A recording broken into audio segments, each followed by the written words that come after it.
眼下又到了吃板栗的季节，现在的板栗新鲜又便宜。这是我花2块钱买的1兜板栗。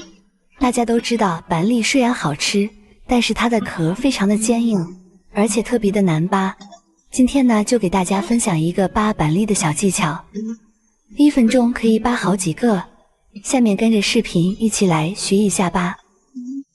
首先我们准备一个大一点的碗，在里边加勺食盐，然后加入适量的温水。我们用勺子或者筷子把它搅拌一下，把里边的食盐搅融化。然后我们把板栗放进来，把板栗放入温水里泡一会儿。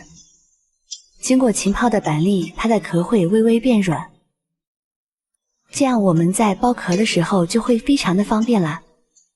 在这里值得注意的是，水的温度一样